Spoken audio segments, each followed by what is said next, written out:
अस्सलाम वालेकुम जी। आज मेरा लाइव आने का मकसद ये है कि मैं मेरे बहुत सारे जो फेसबुक फ्रेंड हैं मुझे कहते हैं कि आप क्रिटिसाइज़ बहुत ज़्यादा करती हैं, तो मैं क्रिटिसाइज़ कैसे ना करूं। जो मुझे नज़र आ रहा है हुकूमत जो मैं देख रही हूँ, जो मैं महसूस कर रही हूँ वो मैं उस पर बात में क्यों ना करूँ।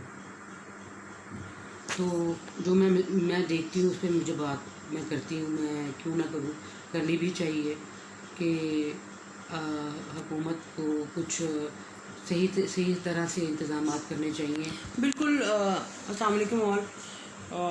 बिल्कुल हम लोग सब बैठे हों और हम लोग आपस में ये बातें डिस्कस कर रहे थे कि गवर्नमेंट जो है वो सब लोगों को रिलीफ दे रही है। माना पाकिस्तानी अवाम के पास वसाइल नहीं है, लेकिन हुकूमत जो रिलीफ देने की कोशिश कर रही है उसका तरीक़ाकार जो है वो क्या है।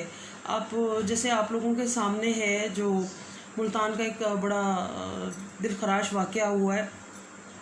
उसमें एक खातून जो है वो फ़कत 12,000 की खातिर, सिर्फ 12,000 की खातिर अपनी जान की बाजी हार गई है। तो ये सारी चीज़ें ऐसी हैं कि जिनकी वजह से इंसान जो है वो बहुत ज़्यादा गिल्टी फील करता है अपने इंसान होने पर। अपने महसूसात को और अपने एहसासात को हम जो महसूस करते हैं, जो बात तकलीफ़ देती है उससे जो है वो उसको बयान करते हैं, आप लोगों से डिस्कस करते हैं, शेयर करते हैं। तो एक प्लेटफॉर्म है जहाँ पे हम लोग जो है वो बात करते हैं आप सबसे कि क्या होना चाहिए और क्या नहीं होना चाहिए। अब सवाल ये है कि जो कुछ मुल्तान का एक वाक़या हुआ है, अगर आप वहाँ पर बुलाकर लोगों को पैसे जो है वो इमदादी रकम दे रहे हैं तो उसका क्या तरीक़ाकार है। ये लंबी लंबी लाइनें जो है वो राशन के लिए, राशन हासिल करने के लिए लोग जो है वो लगा कर खड़े, बना कर खड़े, और ये लंबी लंबी लाइनें हैं कि वो एहसास प्रोग्राम के तहत जो मिलने वाली रकम है उसको हासिल करने के लिए खड़े हुए बात कर रहे हैं, हासिल करने की कोशिश करें कि किसी तरह से हमारे घर का 2 वक्त की जो रोटी है, 2 वक्त को भी जो है वो पेट पे पत्थर बांध के 1 वक्त की रोटी में तब्दील किया जा रहा है कि हम 1 वक्त की रोटी खाने के काबिल हो जाएं। तो ये बड़ी एक मैं समझती हूँ कि क्या इस तरह से जो है वो कोरोना वायरस का फैलने का खदशात ज़्यादा नहीं है? क्या इस तरह से जो लोगों का एक इस कदर जम्मे गफ़ीर जो है वो इकट्ठा किया जाएगा तो उस पे जो है वो ज़्यादा ख़तरात नहीं होंगे, खदशात नहीं होंगे? तो मैं इस बात को मैंने देखा कि इतने सारे मुल्तान का आवाम जो है वो औरतें आदमी सारे इकट्ठे हुए हैं एक जगह पे। जमे गफ़ीर जो है वहाँ पे जमा है और एक दम से भगदड़ मच गई और एक दूसरे के ऊपर वो चढ़े और वहाँ पे एक औरत मर गई। ये देख के मैं बड़ा रोई हूँ। बहुत मुझे ये यकीन करें कि मुझे कल मैंने देखा, परसों भी देखा, और मैं ये सोच रही थी कि किस तरह से बात करूँ, क्या बात करूँ, इनको किस तरह से ये समझ आएगी। मैं सिर्फ इनके आगे गुजारिश ही कर सकती हूँ, इनको कह ही सकती हूँ कि इस तरह से ना करें। अगर ये इकट्ठा करते हैं, सारे इकट्ठे होते हैं 12,000 रुपये के लिए, ठीक है, और अभी तक तो मुझे ये पता भी नहीं चला कि ये 12,000 रुपये मिल भी रहा है सही तरह से कि नहीं मिल रहा। जहाँ पे मैं रह रही हूँ वहाँ पे तो किसी ने अभी तक आके मुझे नहीं बताया कि 12,000 रुपये मिला भी है या नहीं मिला। अब राशन की बात है, नहीं बताया। जमात इस्लामी वाले जो हैं, मैं कल जा रही थी अपना कुछ ख़रीदने के लिए, घर का कुछ सामान खाने पीने के लेने के लिए जा रही थी, तो वहाँ पे बहुत सारे रिक्शे खड़े हुए थे, 100 रिक्शे खड़े हुए थे। तो मैंने उनसे जाके पूछा कि ये क्या यहाँ पे क्या हो रहा है। तो वहाँ पे जमात इस्लामी के वो एक साहब हैं, वो मुझे मिले आके कि जी मैं आपको जानता हूँ मैम, आप जालिब साहब की बेटी हैं। तो मैंने कहा सर आप यहाँ पे क्या कर रहे हैं? जमात इस्लामी की तरफ से इतने सारे लोगों को इकट्ठा किया? हम लोग इतने सारे लोगों को इकट्ठा किया और बहुत सारे लोग वहाँ पे इकट्ठे हुए थे, बहुत सारे रिक्शे वाले वहाँ पे इकट्ठे हुए थे, और वो बता रहे थे कि हम लोगों को जो है जमात इस्लामी की तरफ से राशन दिया जा रहा है। तो राशन में क्या था, एक 10 किलो थैला था आटे का, और घी का पैकेट था, चीनी थी, दाल थी, बस। ये कि 1,000 रुपये तक का एक बंदे को सामान राशन दिया जा रहा था। और वो अच्छा, राशन देने के असल में हमारे यहाँ पे जो मसला है, जो एक कहना चाहिए कि बैड लक है हम लोगों की कि जब भी हम किसी डिज़ास्टर का या किसी वबा का या किसी भी कौमी अलमिये का सामना करते हैं तो मनहसुल कौम हम एक कौम बनकर नहीं, हम ग्रोहों में तकसीम हो जाते हैं, हम सियासी जमातों में हम बिल्कुल तकसीम दर तकसीम होते जाते हैं। और हम अगर काम करते हैं, ख़ासतौर पे पॉलिटिकल हमारी जो पार्टीज़ हैं, अगर वो काम करती हैं तो सिर्फ़ और सिर्फ जो है वो अपने वोट बैंक की खातिर काम करती हैं। सिर्फ वोट बैंकिंग के लिए काम हो रहा है, इंसानियत के लिए काम कोई नहीं कर रहा होता। ना उनको ये एहसास होता है कि अब आप यकीन करें कि लोगों के पास राशन जो है वो इस कदर इकट्ठा हो चुका है, जो गरीब लोग हैं, बहुत ज़्यादा जो गरीब लोग हैं, जो ऐसे सड़कों पे मारे मारे आजकल फिर रहे हैं, और जहालत का सबूत है।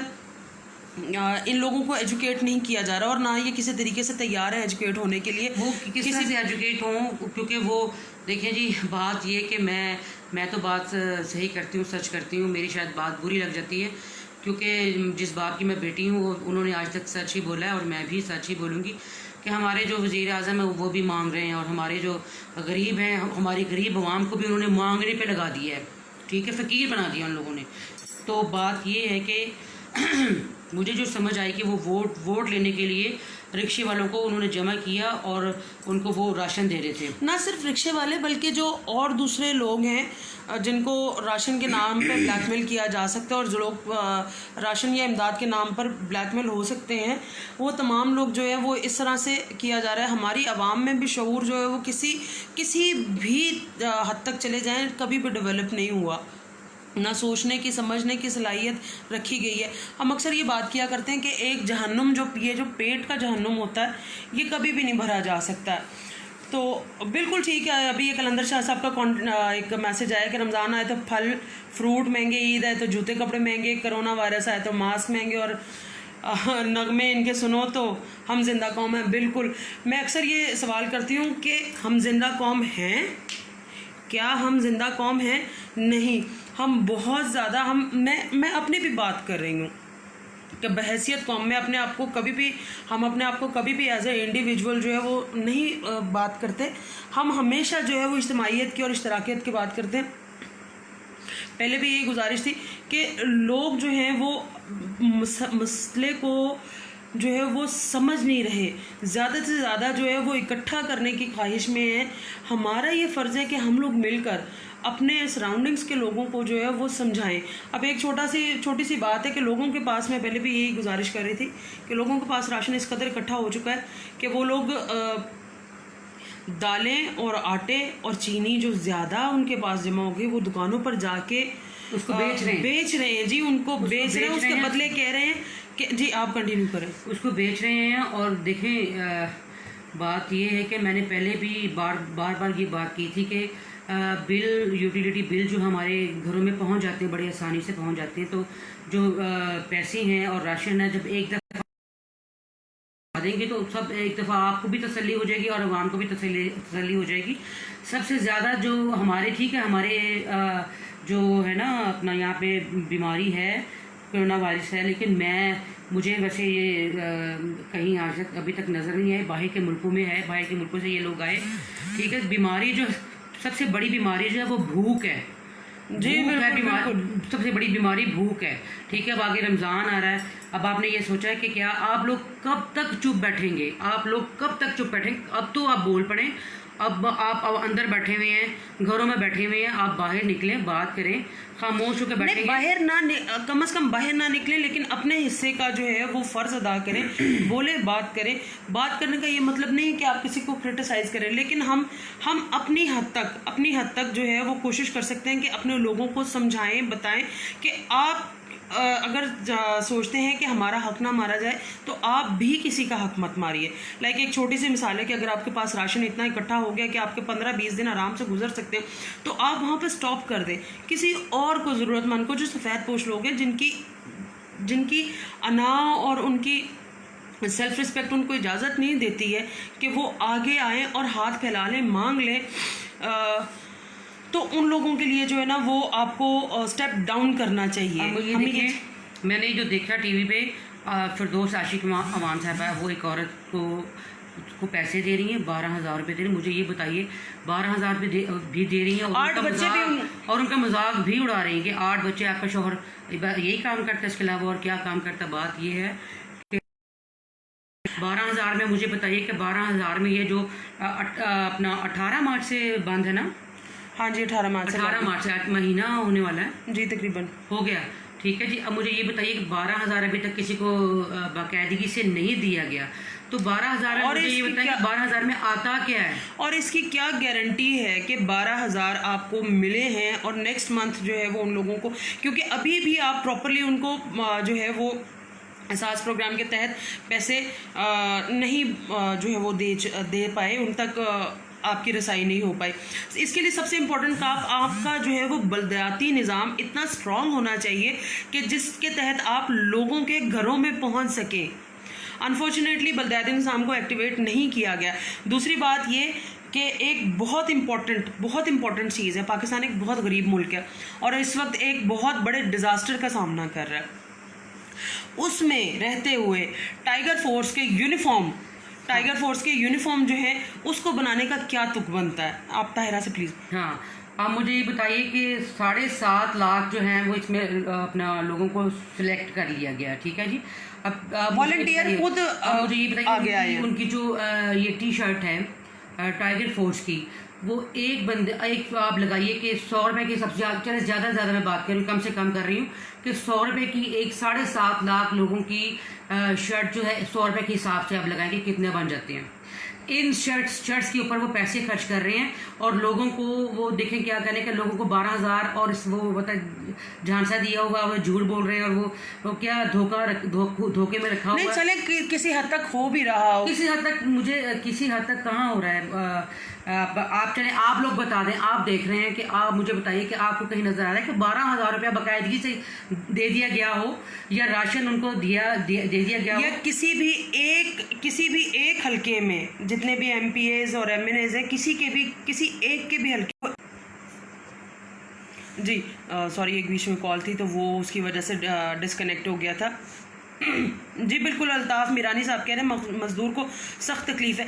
अल्ताफ़ मीरानी साहब, मैं थोड़ा सा जो ना इख्तलाफ करूँगी कि मज़दूर जो है वो हमारे यहाँ पे इतने हिपोक्रेसी है लोगों में। मैं खुद ऐसे बहुत से मज़दूरों को जानती हूँ जो जा रहे हैं, जो मुख्तलिफ़ दुकानों पर जाकर सौदा सल्फ बेच रहे हैं, जो उनको राशन दिया गया उसको बेच कर डिमांड कर रहे हैं कि हमें शैम्पू दे दें, हमें साबुन दे दें या हमें कोई क्रीम दे दीजिए।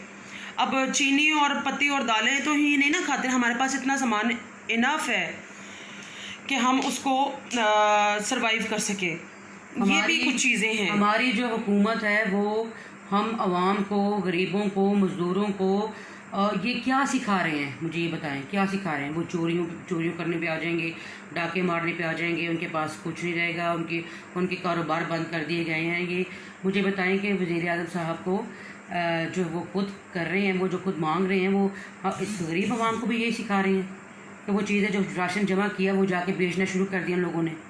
ठीक है, इस तरह से ना करें।